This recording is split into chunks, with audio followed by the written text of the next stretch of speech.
couple, you wanted to share a bit of experience about development work within the rural setup, right?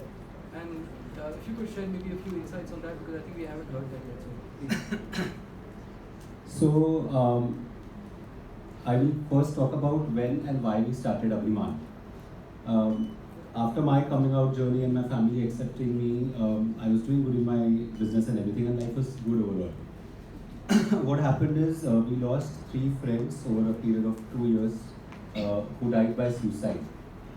And the third person who died by suicide, they not just killed themselves, like they popped up sleeping pills, they slit their arms and they jumped off from a building from the 5th floor. So it was very terrifying for us, this news which came from back to back.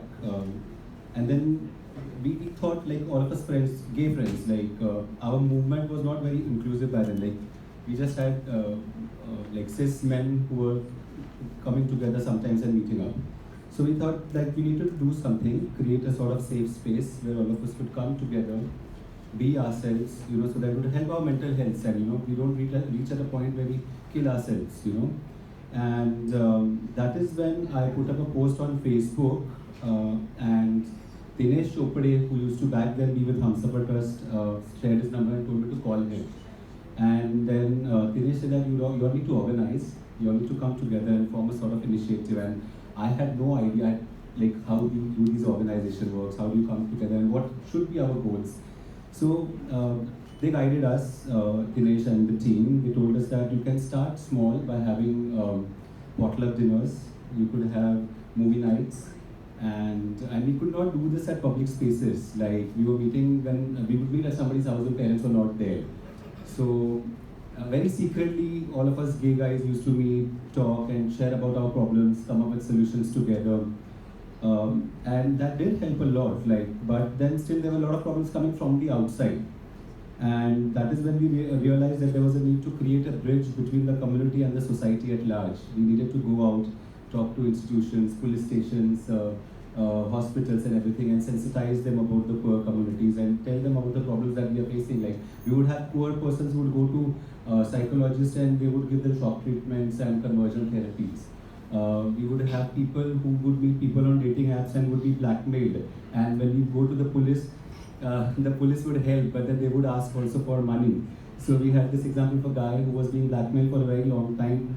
Every month he used to give this blackmailer 25,000-30,000, and then the police helped, but then again we had to pay them also a very big amount, to intervene, because 377 was in place back then. So they could not take the complaint legally. They just called that person and threatened him, we are from police and you can't blackmail this person and stop it. But we had to pay them also.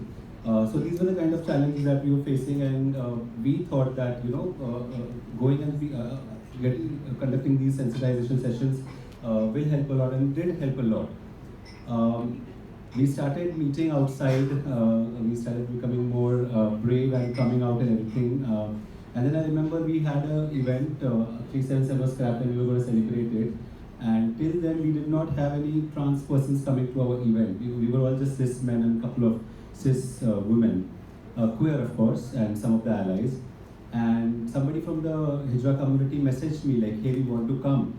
And I said, yeah, sure, why not? And then there were other team members who were like, we are having this event at a public place, and if there are transgender people who are from the Hijra community and people see us, it will be obvious that we are having a queer event and everything. And then Amrut, my team member, he's not here today, but I think a couple of you know, me and Amrut had to come up with a thing like, we cannot not make these spaces not inclusive, right? We are fighting for equal rights. And whatever transphobia is existing within us, we have to, help people understand that this is not right. It's either for all of us or for none of us.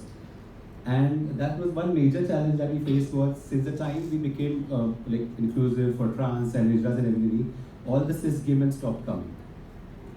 All of them. So it was just me and Amrut again. But then slowly again, from small towns, people used to have problems and they used to come, and the team went on building from the people who faced real issues, and we helped them overcome those issues, and then they became a part of our team. Like there was a lesbian couple who had eloped, and the parents were threatening them, and then they had made some police complaint that the elder woman in the relationship relationship had kidnapped them and forcing them for sex work, but there was nothing like that. And the police, women police beat them up. Then we did intervention, and thankfully, due to because we were in touch with the district AIDS prevention control unit, the DAPCO officer there is an ally, and all these problems, major problems that we faced, they always come and help us. So they helped us. The other people whom we were sensitizing, they came and helped us, and we were able to help this couple.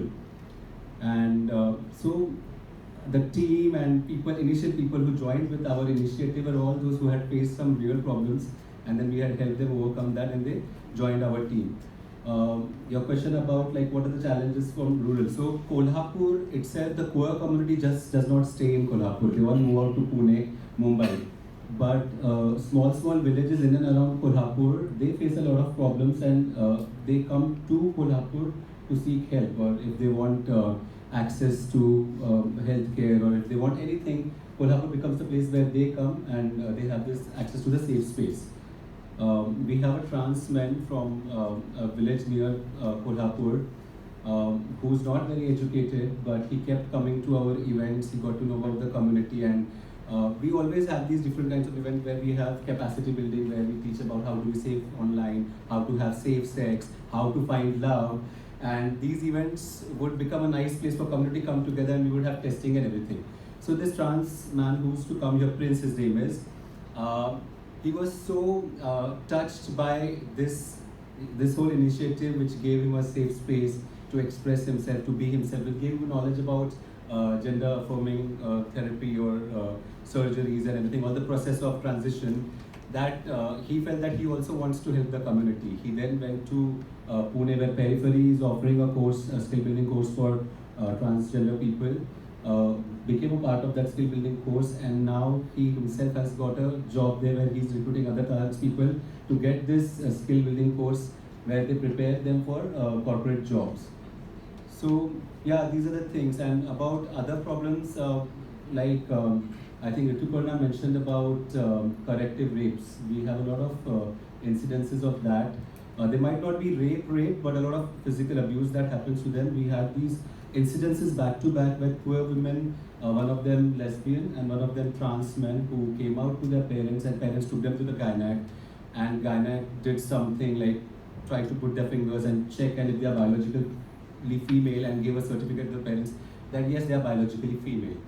And they felt disgusted. They were like, like we are not females. We are females biologically, but we can be female and be lesbian, or I can be a trans man, like I can be a man having a female body. So then we intervened. We went and spoke to the doctors. We said this is not correct. You all need to understand that the people who are sexual attraction might not be similar to all the others. There are people whose gender identity might not match what was assigned to them at birth. Then we also have, so we are doing basically a lot of interventions on day-to-day basis. Every day at least 2 people reach out to me with different problems, and we are helping them. Like in newspaper one day, the government hospitals doctor had given a big article that if you have intersex children, we will perform surgeries and correct them. And we were like mad, like what do we do now? And then we went to the DAPCO officer, then we went to the HOD of the gynec and the pediatric department, and we fought with them. And then we told them that we will provide you with material of WHO and Madras High Court CA that unnecessary intersex surgeries are not okay. They are irreversible. You are forcing a gender on them. You don't know what this child is going to grow up and identify as. And it's also about given a choice, an Indian family, if there's an intersex child, they want it to be a male rather than a female. So there are a lot of issues involved here. So there was a big fight within the doctors also in their WhatsApp group. Thankfully, there was a very senior pediatrician who understood this, and he spoke in favor of the community, and we could provide them a lot of articles online that intersex surgeries are unnecessary unless unless those surgeries are important for them to help carry out certain processes. Sometimes that is also a problem. It's not necessary. And finally, because of that senior doctor, everybody agreed that yes, this was a mistake and this is not supposed to be done. So these are just simple examples. Like every day we are facing something like this new, and every day like Yashashri is here. parents come to us. We had this, right now we are having a case where a trans man is in psychiatric department admitted. So he was forcibly married a couple of years ago, and then he was not happy, and the husband understood that the husband thought that he's a lesbian, and he let him go. But then and then this guy ran away from home, yes, and living in different places, in temples or some organizations, everything. Now he came back because his parents are no more, and he had to get his property or something, and he went to his uncle's place. And the uncles, they admitted him to the psychiatric ward because they could not understand that someone whom they saw as a niece is coming and telling that I'm a man, I'm not a woman, and they thought that this person is gone crazy. So they admitted him to the psychiatric department, and I wouldn't have come to know about it if we wouldn't have done a lot of advocacy work. There was this woman who was working in women protection department. They have this Sakhi One Stop, where they have this place, Sakhi One Stop is there. That ma'am had heard our sensitization session, and when she met this trans man, she realized probably there is some gender issue here, and she called me to meet them. And when I met them, and I asked them a couple of questions, and I met the psychiatric doctor, even the doctor in his file has mentioned gender dysphoria, but they did not communicate it to the family. They just said, हाँ, हमने इनको दवाई दिया है करके. They are still in the psychiatric department today. Their family is not ready to accept them. They have nowhere to go. We've already spoken to Prince, who's working in periphery. 15th July is when the Pune edition is starting. They've told that we will give them accommodation and skill building, but right now they have nowhere to go, and we don't even have the access to the documents. So I was just getting a call from the district protection officer for women, and we are working out how we can help them. But I'll just conclude this, that nobody could identify that they are trans man or they are having gender dysphoria. Even when the doctors have written it in their file, they have not communicated to the family that this is the issue.